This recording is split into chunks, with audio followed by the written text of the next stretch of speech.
Hello, and welcome to What's Your Story. We're so glad that you've joined us today. We have a fabulous guest for you.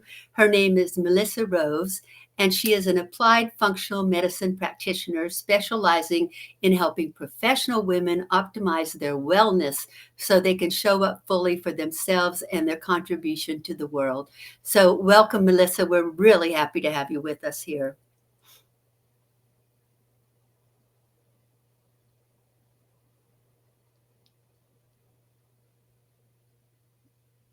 Well, goodness, I don't know what happened, John. Did we lose her? Hang on. Yeah, and you didn't bring her on. I said, Gotcha. welcome, Melissa, and she never showed up.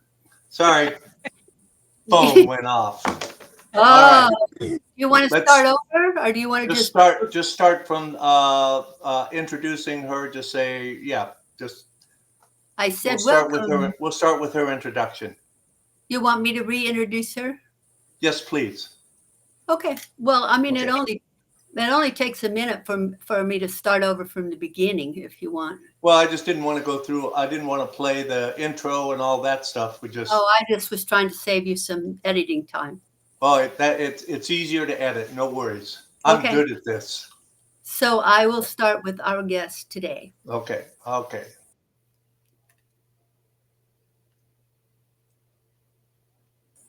Okay. Go ahead. 3, 2, 1. I have a fabulous guest for you today. Her name is Melissa Rose, and she is an applied functional medicine practitioner specializing in helping professional women optimize their wellness so they can show up fully for themselves and their contribution to their world. So, welcome, Melissa. Thank you. Thank you. I'm so excited to be with you today, Judy. Thank you. I'm delighted that you're here too, but I have a question for you. You have about 1 million letters after your name. And I don't know what they mean. So I'm going to call them out and I want you to tell us what they mean because you must be very well educated. The first one is AFMP. So, I'm a member of the American Association of Drugless Practitioners. That's what that's for. All right. And then there's a CHHC. Mm-hmm. So, Certified Holistic Health Coach. Okay. And there's an AADP. That's the Association of Drugless Practitioners, yes. And the AFMP is Applied Functional Medicine Practitioner. Okay, so you have all of these certifications, so you can teach us how to be healthy. Good, I like it. Um, thank you so much for being here. So tell us, Melissa, who are you, and what have you chosen as your contribution to making the world a brighter place? Wow. I love this question because I like to think of myself as an ambassador of hope simply because I get to help people feel better and often from really scary and complex dis-ease, and I'm using that on purpose, Mhm. dis-ease in their bodies. And a lot of times it's things that they've been told that they can never get better from, just settle in, honey.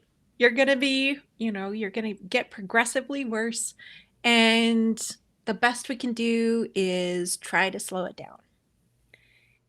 When that is not always the case. And I like to think that my story and the stories of others, you have one like this as well, Mm. when we have recovered and we've been able to beat the odds, if you will. But really, it was just leaning in and trusting our body and doing what we needed to do to really be well, fully well. So, yeah, I like to think of myself as kind of a purveyor of hope. Well, Yeah. I think you definitely are. You definitely are. So, what brought you to this kind of work? Oof. That would be my story. That would be my diagnosis with multiple sclerosis. So I started Now I know what the symptoms are of multiple sclerosis. Obviously, I didn't when I first had them, but No. when I was 9, I remember thinking, is this what it feels like to be old? Everything hurt, no energy. You're supposed to be able to be doing cartwheels with the other Yeah. kids, and instead you're sitting in the corner with your dog going, can we go home now? Um, but then through my growing up years being just sick all the time, tired, not being able to like do a lot, I could participate in sports and stuff, but on good days, it was great. On bad days, wasn't so great. School was hard for me because of brain fog and just some really like crazy, crazy periods. And by the time I got into my senior year of high school, I had migraines all the time. Sometimes they would be so dark that this eye would go blind. Mm. Um, in my early 20s, I was well on my way to having complete numbness on my left side, and my right side was beginning to go numb. I didn't know for sure what was going on. Like, my mom took me to specialists and stuff, and they're like, she's just tired. Let her sleep. Well, Okay. But yeah, that doesn't seem like a very good diagnosis, does it? I know. And to be honest, a diagnosis really wouldn't have helped me simply because it's just giving a name to what was going on. I mean, it gives you a little bit of maybe a rest in your mind. Okay, I've got a name for it. But like to help me recover, I didn't have anybody in my world that was willing to help me with that. Um, so by the time I was diagnosed when I was 33,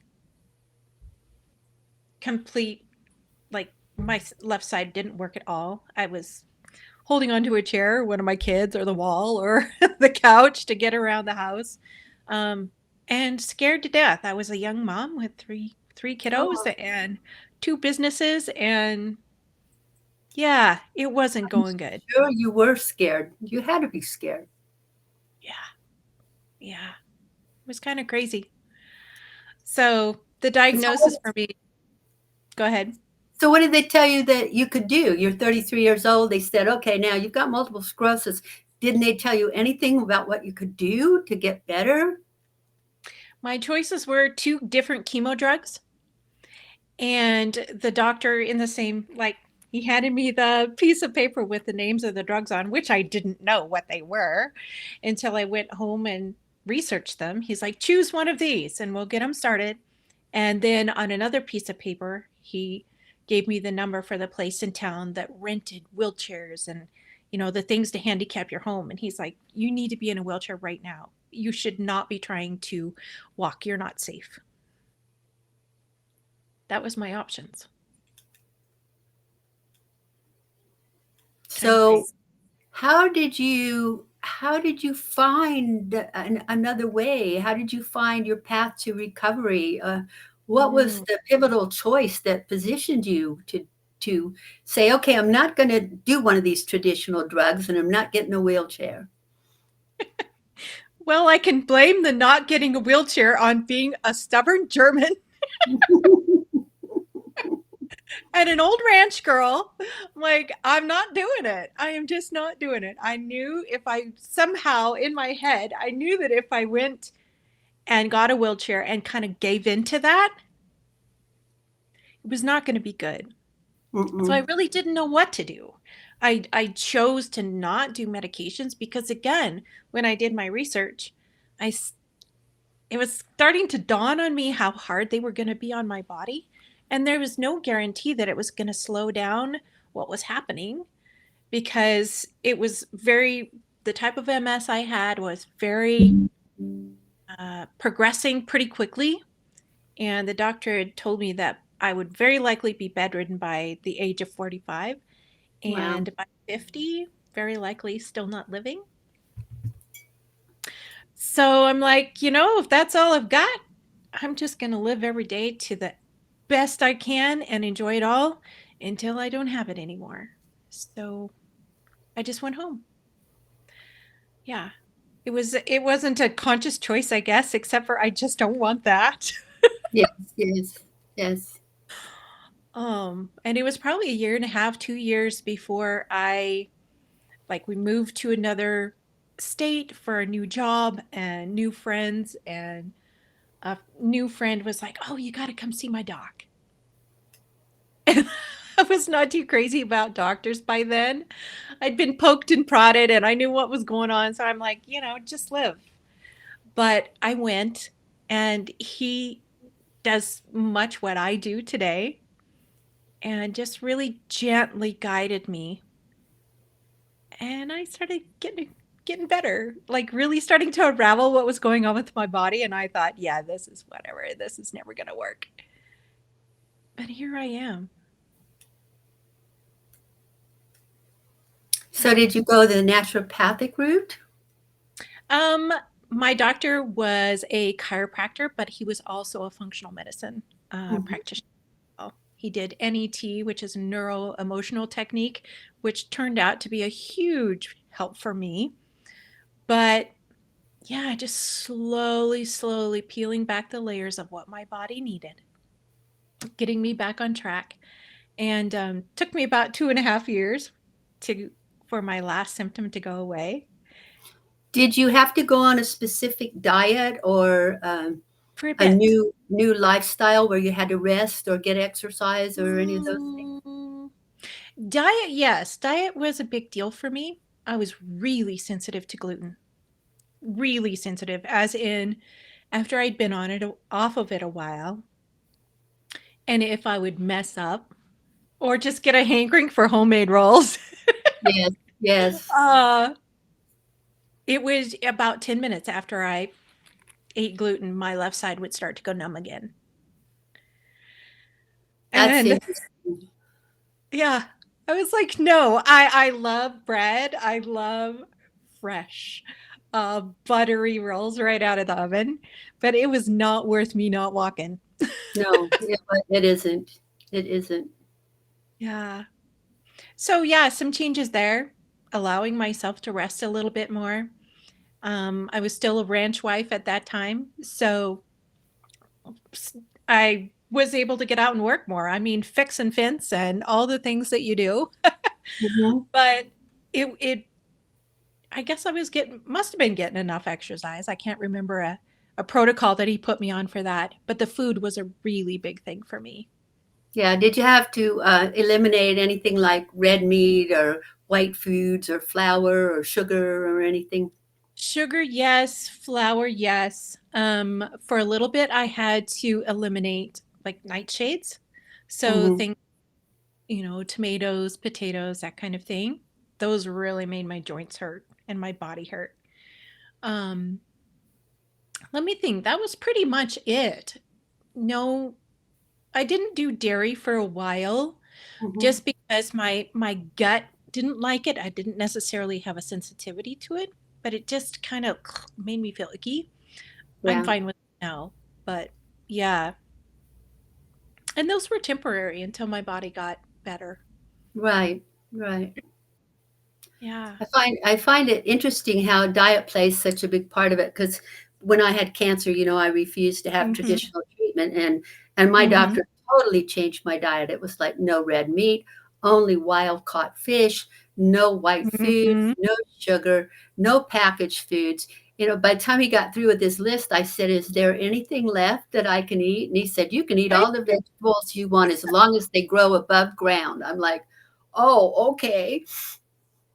Which is a lot. Yes.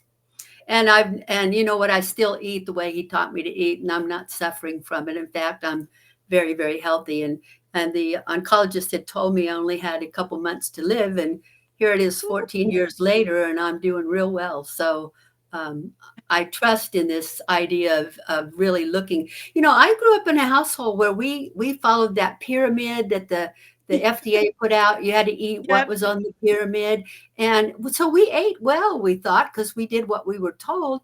But Yep. when I got this cancer and the doctor said, no, no, no, no, no, you're going to do this, it was like, what? You mean my whole life I haven't been eating healthy? Yeah. Yeah. I think that's huge for us though, because we all try.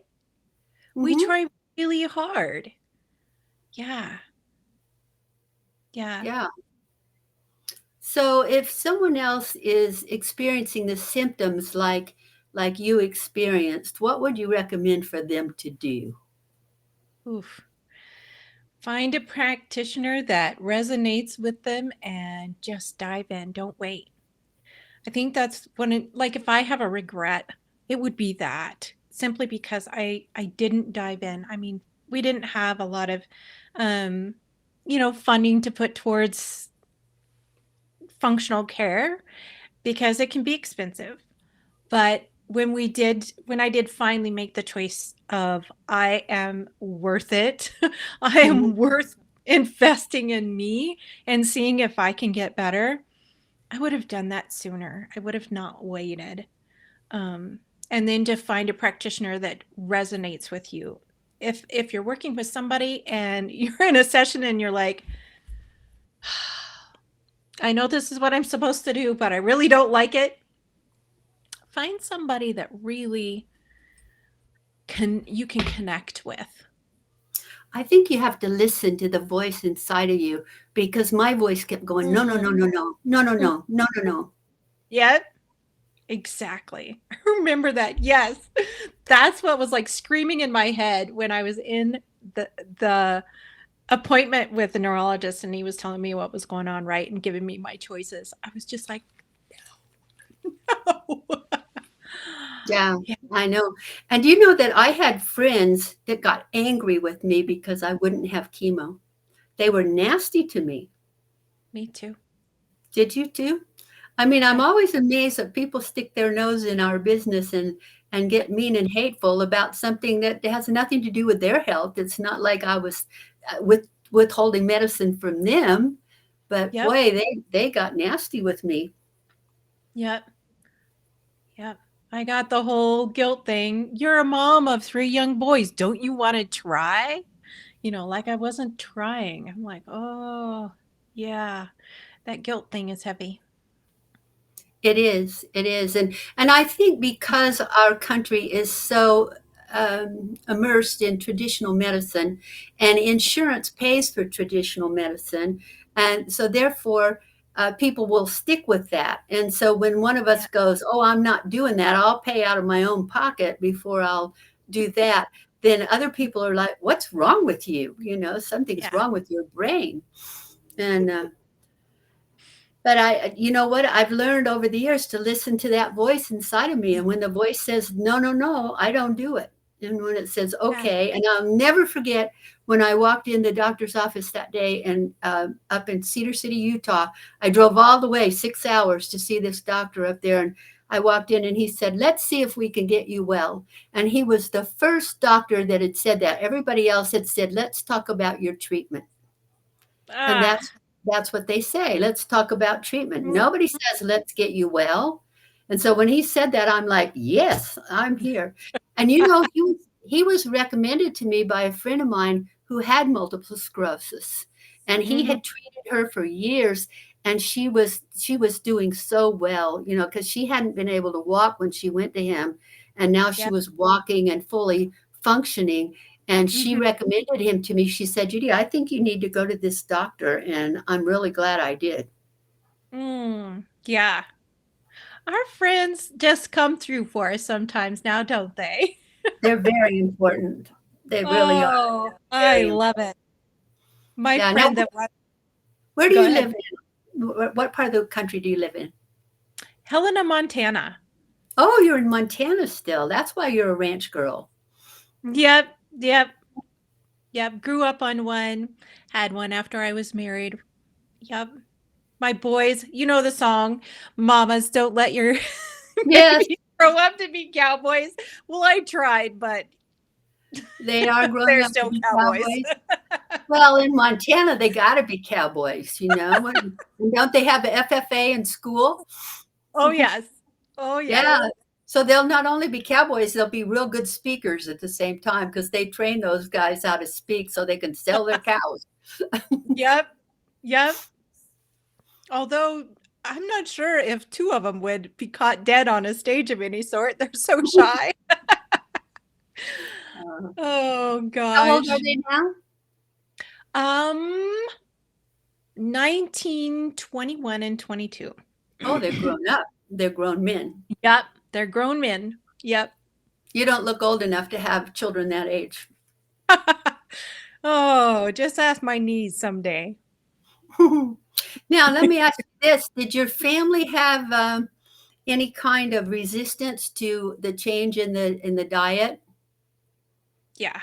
Yeah, especially early on because we were ranchers. We had bread and beef and potatoes. Excuse me. That was kind of, and other things thrown in. But um, when I started needing to change my food, everybody else had to change with me, which didn't hurt them a bit. But there was a lot of complaining.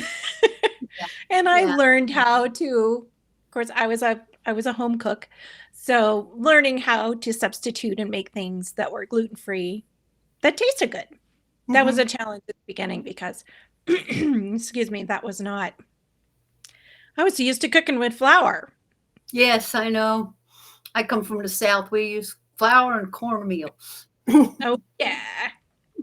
Yeah, now you're going to be speaking at the Women Thrive Conference in March 18th to 23rd. What are you going to speak about there? Oh, I'm really going to tell my story, but also leaning in with everyone who is listening with some really concrete things that they can do to get started to be better. One of the reasons I wanted to share that with everyone is that I had no idea where to start. I had absolutely no idea. And if somebody would have given me just a few simple, let's start here, I would Yes, have been on it like white on rice. yes, yes. But you know what? So many times people don't know, and they don't know what to tell us, and we don't know what to ask. Exactly. Yeah, But I think that's the important thing. If you start to feel that anything in your body isn't working right, then you should start asking some kind of questions, even if you feel the questions are wrong. exactly. So, two of the questions that I hear so much, especially when clients have been through the mill with traditional medicine or even with other integrative or functional medicine practitioners, their two questions are one, why? Like, what is happening in my body? The second one is, what can I do? And often we're told you can't know what's going on in your body and there's nothing you can do, which those are straight up untruths because those questions that come up, I mean, that comes from your gut. And that's the question that needs to be asked. What is going on in the body? And then what can you do about it? Those are the pivotal questions. And even if you can't think of asking anything else, ask that. Mhm, mhm, And mhm. then listen in and see what you learn from your body. And Yeah, don't just take there's nothing you can do for an answer. exactly. Exactly. Yeah. It's curious how simple It's curious how simple our bodies are, but yet so brilliant. Mhm, mhm, And mhm. when we think about what can I do, sometimes it's really simple things that make the biggest difference. Now, is this the reason that you became an applied functional medicine practitioner? Exactly. Like I've been told there was no recovery. Like just settle in, honey, get used to, being sick. It's just going to get worse. Basically put your affairs in order and just love every day that you get to live. But when I started to get better and then I was living symptom free and starting to learn to trust my body and trust my wellness again, I was like, I'm no special chick. If I can get better, other people can. And then on the like immediately after, okay, so how can I help other people become well? And that's what has fueled my journey of I'll probably be in school until I'm dead because I love to learn. I love to learn new things. I love to study. I love to figure out better, easier, more simple ways for people to become well. Yes. Yes. So, if someone out there would like to be in touch with you to find out more about what you do, or if you can help them, or if you can come and speak on one of their stages to one of their groups, how would they reach you? The best place to find me is at autoimmunerecovery.org. Make sure it's Autoimmunerecovery.org. Yep. And if you want to get in touch with me, the best way is you can even directly email me if you like, Melissa at sagebushwellness.com. That's our parent company right now. We're getting everything switched over.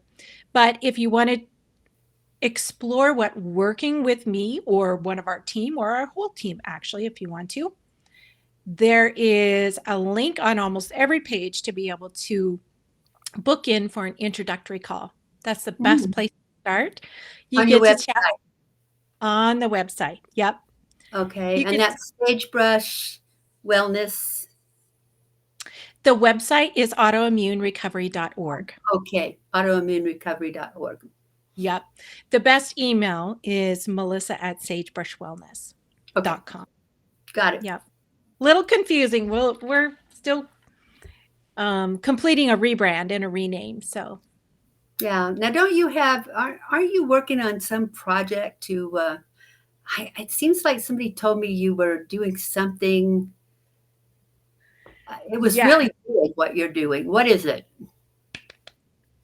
So that's part of the whole autoimmunerecovery.org. We wanted to create a broader space for us to not only have the clinical work that we do, so increasing our team, increasing our ability to serve people one-on-one, but we also, using the .org, we wanted to create a space for us to be able to have a nonprofit side. So this is yet to be unfolded, but this is what we want to do. We want to have a scholarship part of this so that we can we can raise money and be able to provide scholarships to people who need our services but can't afford them.